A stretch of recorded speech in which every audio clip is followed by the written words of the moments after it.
Pertamanya, marilah kita bersama-sama memanjatkan kesyukuran kehadirat Allah Subhanahu Wa Taala yang dengan izin dan inayahnya kita semua masih diberi peluang untuk menghirup udara pagi ini, serta masih dikurniakan kesihatan dan keselamatan, khususnya dalam menangani wabak COVID-19. Walaupun penularan pandemik COVID-19 telah mencorak aktiviti kehidupan kita dengan mempraktikkan norma baru, namun PDRM Johor tetap komited selaku barisan harapan dengan agensi-agensi lain seperti Angkatan Tentera Malaysia dan Kementerian Kesihatan Malaysia untuk sama-sama membantu kerajaan dalam memastikan keselamatan dan kesejahteraan rakyat kekal terpelihara, khususnya di negeri Johor. Alhamdulillah, saya amat bersyukur kerana dalam keadaan keselamatan dan ketenteraman awam di negeri Johor ini tenang dan terkawal. Tahniah dan syabas diucapkan kepada semua warga PDRM Johor kerana anda semua telah mempamerkan komitmen dan iltizam dalam membantu memerangi jenayah dan menjaga keamanan negara, khususnya di negeri Johor. Saya mengambil kesempatan ini untuk menyatakan penghargaan saya kepada semua pegawai dan anggota Polis Johor atas tanggungjawab yang dilaksanakan sepanjang PKP, PKPD, PKPP, PKPB dan terkini PKP 2.0. Tuan-tuan dan puan-puan berkorban masa, siang dan malam, berpanas, berhujan dan menanggung risiko bagi menjamin keselamatan dan ketenteraman awam masyarakat terjamin. Tidak lupa juga kepada ahli-ahli keluarga yang sentiasa memahami dan memberi sokongan selama ini. Tahniah dan syabas. Meskipun tahun 2020 merupakan tahun yang amat mencabar, namun PDRM Johor masih mampu mencapai banyak kejayaan sepanjang tahun lepas. Antara kejayaan-kejayaan yang membanggakan PDRM Johor adalah seperti berikut. Yang pertamanya adalah Jabatan Siasatan Jenayah Johor.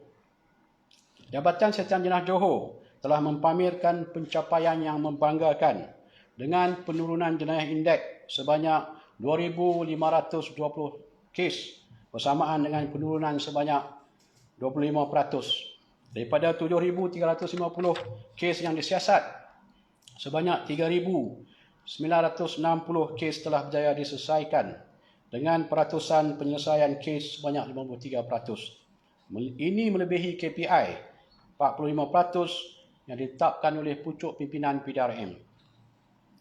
Selain itu juga, operasi ke atas aktiviti pelacuran dan perjudian turut menunjukkan peningkatan sebanyak 2,745 serbuan, iaitu meningkat sebanyak 560 serbuan berbanding tahun 2019. Bagi tahun lepas, seramai 4,597 suspek telah ditangkap, melibatkan jumlah rampasan wang tunai berjumlah RM1.3 juta. Dalam usaha untuk mencegah dan menghapuskan kes-kes jenayah harta benda di kontinen Johor, pelbagai operasi telah dijalankan seperti operasi Lejang, operasi Pintu dan operasi Rentap. Hasil operasi berterusan, seramai 3,613 suspek telah ditangkap. Sebanyak 53 sekumpulan telah berjaya ditumpaskan. Daripada jumlah tangkapan tersebut, seramai 1,793 suspek telah dituduh di mahkamah, manakala 86 suspek telah diambil tindakan di bawah Akta Pencegahan Jenayah ataupun POKA. Dalam menangani isu penyeludupan dan penyusupan masuk parti, juga Jabatan Siasatan Jenayah Johor merupakan perintis dalam penggunaan SOSMA dan pertuduhan di bawah jenayah terancam.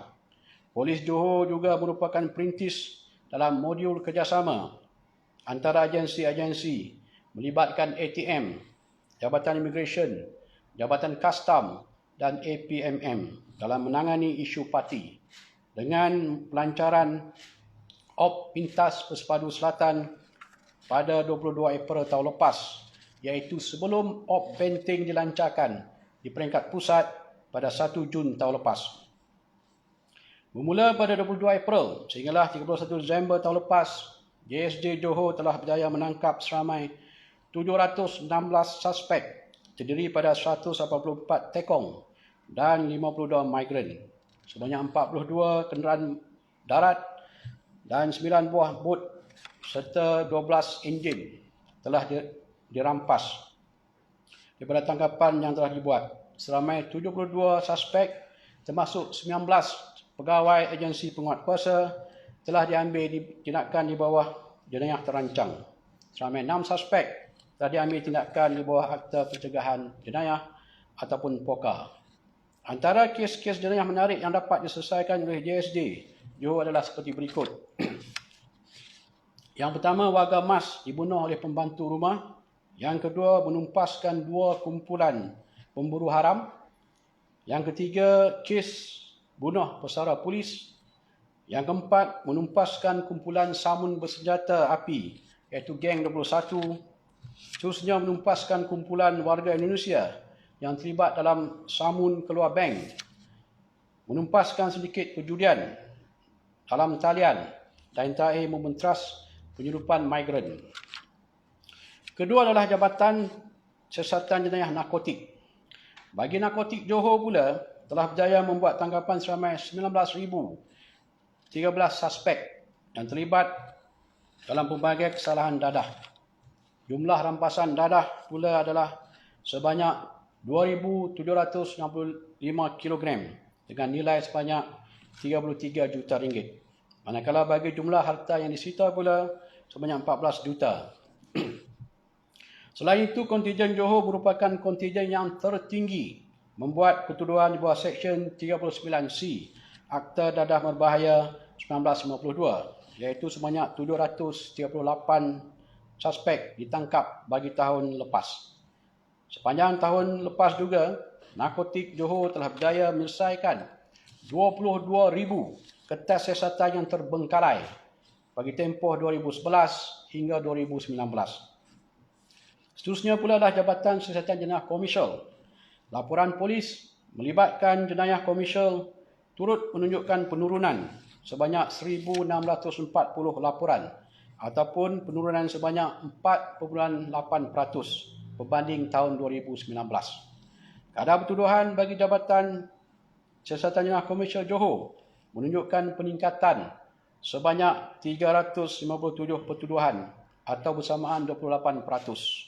Melibatkan 1,621 kertas siasatan berbanding 1,264 kertas siasatan pada tahun 2019. Jabatan Siasatan Jenayah Komersial Johor juga telah melancarkan 2,126 operasi dengan tangkapan seramai 2,326 suspek. Ini sekaligus mencapai KPI sebanyak 95% melebihi KPI yang telah ditetapkan iaitu 85%.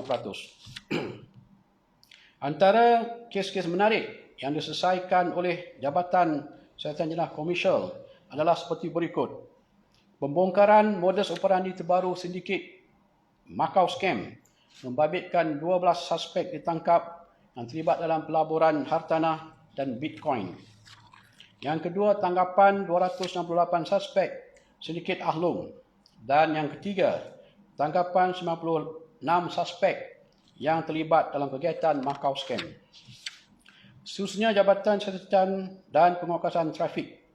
Manakala bagi trafik Johor pula, jumlah kemalangan bagi tahun 2020 menurun kepada 56,429 kes berbanding 82,454 kes bagi tahun 2019, iaitu penurunan sebanyak 24,308 kes atau bersamaan dengan penurunan 29%. Jumlah kemalangan maut juga turut menurun dari 1,021 kes pada tahun 2019 kepada 684 kes untuk tahun 2020. Ini menunjukkan bahawa penguatkuasaan dan pemantauan yang dilaksanakan di lapangan memberi impak yang positif kepada masyarakat. Dalam konteks penyelesaian kertas siasatan terbengkalai bagi tempoh 2010 hingga 2018, trafik Johor telah mencapai 99.9% melebihi sasaran KPI yang telah ditetapkan iaitu sebanyak 85%. Trafik Johor juga telah melancarkan sebanyak 3,504 operasi dengan tangkapan seramai 1,710 suspek. Manakala jumlah saman yang dikeluarkan adalah sebanyak 1 juta dan hasil kutipan kompaun pula sebanyak RM26 juta. Trafik Johor juga adalah kontinen yang terawal yang menguatkuasakan Seksyen 45A-1 Akta Pengurusan Jalan 1987 Pindaan 2020 bagi kesalahan pemandu mabuk.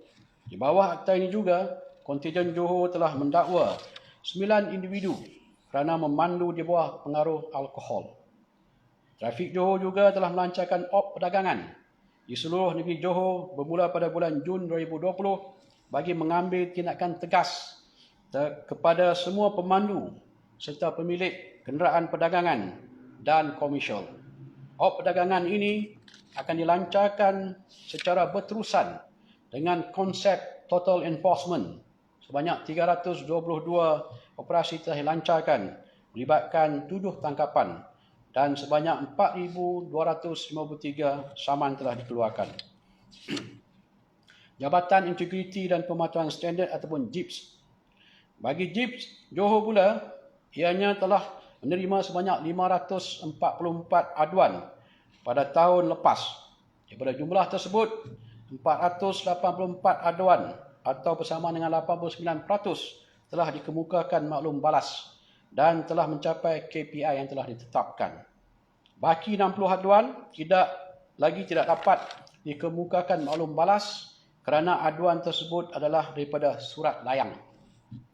Tindakan tata tertib yang dikenakan terhadap pegawai, anggota dan pegawai awam kontinen Johor adalah seramai 230 orang, melibatkan 5 pegawai dan 225 anggota. Seramai 44 orang telah dituduh di mahkamah, terdiri pada seorang pegawai dan 43 orang anggota. Manakala seramai 57 melibatkan 4 orang pegawai dan 53 anggota dikenakan tindakan tahan kerja. Dan seramai 12 anggota dikenakan tindakan gantung kerja.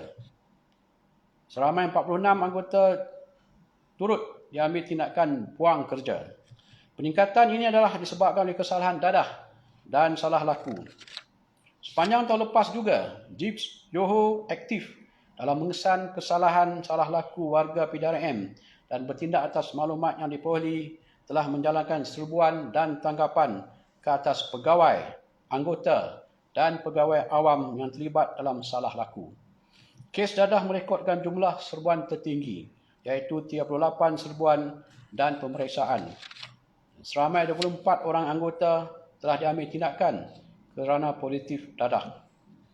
Penekanan dalam aspek integriti dan isu rasuah telah mula menampakkan hasilnya di kalangan pegawai dan anggota PDRM Johor. Pada 1 Disember, ASP Saifullah daripada pasukan Task Force IPK Johor telah menolak sogokan RM45,000 dari seorang suspek agar tindakan tidak diambil dalam satu sebuah pusat hiburan di Sri Alam. Dan pada 2 Disember pula, seorang pegawai daripada Batalion 5 Pasukan Gerakan Am PJA Simpang Renggam juga telah menolak sogokan RM29,600 daripada seorang penduduk rokok di Skudai. Kedua-dua kes yang melibatkan wang sogokan besar membuktikan tahap integriti pegawai dan anggota di lapangan dalam konteks menolak rasuah semakin tinggi. Seterusnya adalah Jabatan Pengurusan IPK Johor. Sejak modul sistem pengurusan balai diimplementasikan secara aktif di seluruh Johor, pejabat polis daerah kontingen Johor telah mencapai KPI yang telah ditetapkan.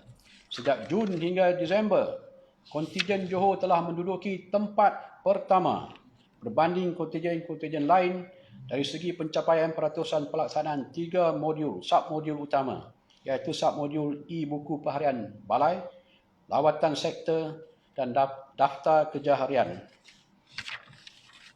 Pencapaian tersebut adalah hasil daripada pemantauan rapi oleh Jabatan Pengurusan Johor dengan komitmen tinggi oleh setiap petugas di balai-balai serta pemantauan oleh Ketua Polis Daerah, Ketua Bahagian dan Ketua Polis Balai. Ianya juga adalah hasil kerjasama Ketua Jabatan Logistik Johor dalam menentukan kelengkapan komputer dan capaian internet yang stabil di setiap balai. Sementara itu dalam konteks e-census, iaitu Banci Penduduk dan Perumahan Malaysia 2020, kontingen Johor adalah kontingen yang pertama berjaya melaksanakan dan melengkapkan pembancian e-census 100% yang melibatkan seramai 12,267 pegawai, anggota dan pegawai awam dari 10 jabatan, 7 formasi dan 13 daerah polis. Khususnya Jabatan Pencegahan Jenayah dan Keselamatan Komuniti ataupun JPJKK. Bagi JPJKK, Johor, unit MPV telah berjaya menangkap seramai 1,540 suspek, manakala unit peronda bermotosikal ataupun URB telah membuat tangkapan seramai 617 suspek. Pengukuran prestasi melalui tangkapan bersalah yang melakukan jenayah ini jelas menunjukkan anggota MPV dan URB memiliki komitmen tinggi untuk bertugas mementeras jenayah dengan begitu efektif bagi mengekang perilaku jenayah yang membimbangkan masyarakat. Selain itu, pada 2 Disember tahun lepas, kontingen Johor dengan kerjasama Universiti Teknologi Malaysia telah melancarkan modul kesedaran jenayah kanak-kanak dan remaja ataupun MEKA bagi memastikan generasi muda mendapat kesedaran awal dan mencegah mereka daripada terlibat dalam sebarang bentuk jenayah. Modul ini akan dilaksanakan di semua sekolah di Johor apabila sekolah-sekolah dibuka kelak. Di samping kejayaan-kejayaan cemerlang kontingen Johor yang dinyatakan di atas, masih ada lagi perkara-perkara yang perlu diberi penumpuan, khususnya oleh Ketua Polis Daerah, Ketua Bahagian, Pegawai Penyiasat dan Ketua Balai di peringkat daerah.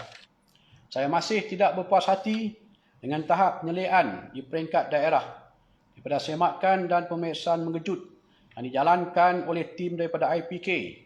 Masih terdapat kelemahan penyelidikan Ketua Polis Daerah dan Ketua Bahagian ke atas semua kertas siasatan, sama ada yang melibatkan jenayah, narkotik ataupun jenayah komersial. Antara kelemahan-kelemahan dalam penyelidikan kertas siasatan adalah seperti berikut. Pertama, terdapat kertas siasatan yang telah mendapat arahan tuduh dari Timbalan Pendakwa Raya hampir 7 bulan tetapi tidak diambil tindakan oleh pegawai penyiasat. Yang kedua, pegawai penyiasat tidak menghantar kertas siasatan untuk edaran pertama dalam tempoh 24 jam dan ada kes-kes tertentu tiada pengedaran kertas siasatan dalam tempoh 3 bulan. Ketiga, pegawai penyiasat tidak mengedarkan kertas siasatan ke pejabat Timbalan Pendakwa Raya walaupun telah mendapat laporan kimia dan patologis. Keempat, tiada waran tangkap di pohon setelah orang kena tuduh gagal dikesan. Kelima, pegawai penyiasat kanan atau ketua bahagian tidak teliti dan terlalu ringkas dalam memberi arahan kepada pegawai penyiasat. Keenam, pegawai penyiasat tidak mengamalskini borang RJ9 iaitu berkenaan tanggapan dan RJ99 berkaitan dengan kes sabitan mahkamah. Kegagalan ini mempunyai implikasi besar dalam konteks rekod jenayah suspek dan banduan tersebut. Ini adalah punca utama mengapa ada pesalah-pesalah yang telah dijatuhkan hukuman tetapi melepasi tapisan keselamatan dan ada di kalangan mereka ini telah bekerja di sektor awam dan sektor swasta termasuk dalam PDRM sendiri. Bermula pada bulan Februari ini, saya akan menghantar tim task force daripada IPK untuk membuat pemeriksaan mengejut ke atas kertas siasatan di semua daerah. Penyelidikan sekiranya masih terdapat kelemahan dari segi penyelidikan kertas siasatan sama ada di peringkat pegawai penyiasat kanan, ketua bahagian dan ketua polis daerah. Semua akan diambil tindakan tata tertib, tiada tolak ansur. Berbagai arahan sama ada dalam bentuk buku panduan seperti handbook penyiasatan jenayah, arahan pengarah Jabatan Siasatan Jenayah sejak tahun 2008 lagi, arahan pengarah JSPT dan perintah tetap Ketua Polis Negara sejak tahun 2006 sehingga kini melibatkan siasatan kes-kes jenayah, komersial dan dadah telah lama dikeluarkan. Apa yang jelas di sini adalah kurangnya penyelidikan di peringkat daerah. Ini adalah fakta. Ketua Polis Daerah, Ketua Bahagian dan Pegawai Penyiasat Kanan tuan-tuan semua berpengalaman luas dalam bidang dan tanggungjawab masing-masing. Sepatutnya tiada lagi alasan dan saya tidak mahu lagi menerima apa-apa alasan. Dalam konteks kelemahan penyeliaan di peringkat daerah, sama-samalah kita memastikan penyeliaan dan kualiti kertas siasatan yang disiapkan mantap. Jangan kita berbangga dengan operasi tangkapan sahaja, tetapi juga kualiti siasatan. Ini bagi memastikan kes-kes yang disiasat, dituduh di mahkamah dan mendapat sabitan. Ini yang saya mahukan. Tuan-tuan dan puan-puan perlu menyelia dan membimbing pegawai dan anggota-anggota bawahan masing-masing bagi memastikan kita dapat melahirkan generasi pegawai dan anggota yang berintegriti, komited, profesional dan berinisiatif tinggi sebagai barisan pelapis dalam PDRM. Dalam menjalankan tugas dan tanggungjawab, kita semua harus berpegang teguh kepada aspek integriti, amanah, tegas, adil dan berhemah. Kemungkinan dalam menjalankan tugas kita akan ditomah, dikritik, dikecam dan diugut. Tuan-tuan dan puan-puan jangan bimbang. Saya bukan akan berada di belakang tuan-tuan dan puan-puan, tetapi saya akan berada di hadapan tuan-tuan dan puan-puan. Saya tidak akan membiarkan pegawai dan anggota saya dibelasah. Ini bukan prinsip saya. Tuan-tuan dan puan-puan boleh menyemak track record saya sewaktu saya bertugas di bahagian I8 Bukit Aman. Saya bertanggungjawab terhadap semua pegawai dan anak buah saya. Sebarang kelemahan dan kekilafan anak-anak buah, saya akan bertanggungjawab. Saya boleh bertolak ansur dan mempertahankan tuan-tuan dan puan-puan dalam isu-isu di atas. Tetapi dalam konteks rasuah, salah laku, bersekongkol dengan penjenayah, dadah dan penyeliaan, tiada tolak ansur. Tindakan tegas akan diambil tanpa kompromi. Dalam isu tomahan dan kritikan oleh pihak luar atau orang awam, tuan-tuan jangan bimbang. Selagi kita menjalankan tugas mengikut undang-undang, SOP dan ikhlas, selebihnya kita serah kepada Allah Subhanahu wa taala. Jangan bimbang, jangan gusar dan jangan gabra dengan kritikan dan tomahan pihak-pihak yang tidak bertanggungjawab. Jangan bimbang populariti kita jatuh. Jangan bimbang followers FB Kontingen Johor akan menurun. Dan jangan bimbang Instagram Polis Johor merosot.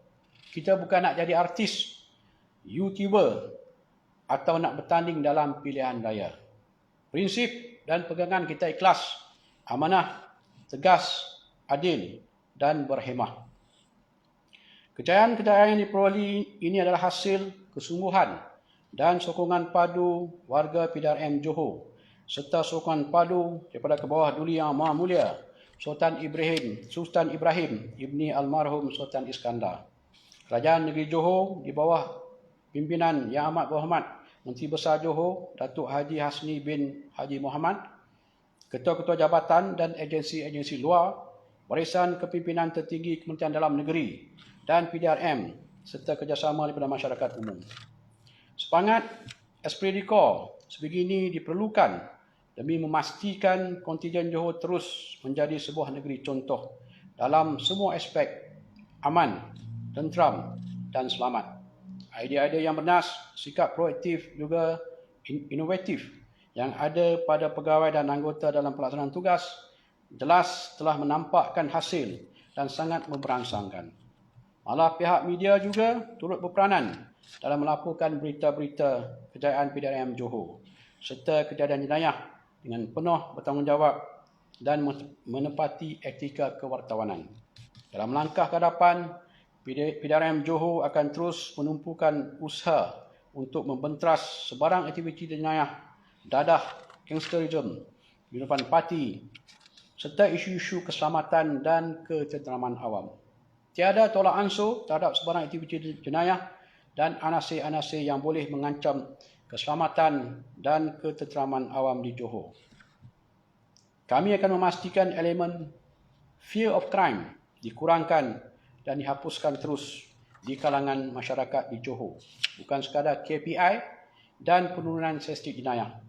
Semoga tahun 2021 Allah akan terus mencurahkan sejuta rahmat dan keberkatan kepada kita semua dan berjaya mengharumi ujian bersama-sama. Amin. Amin. Amin ya rabbal alamin. Sekian, wabillahi taufik wal hidayah. Assalamualaikum warahmatullahi wabarakatuh.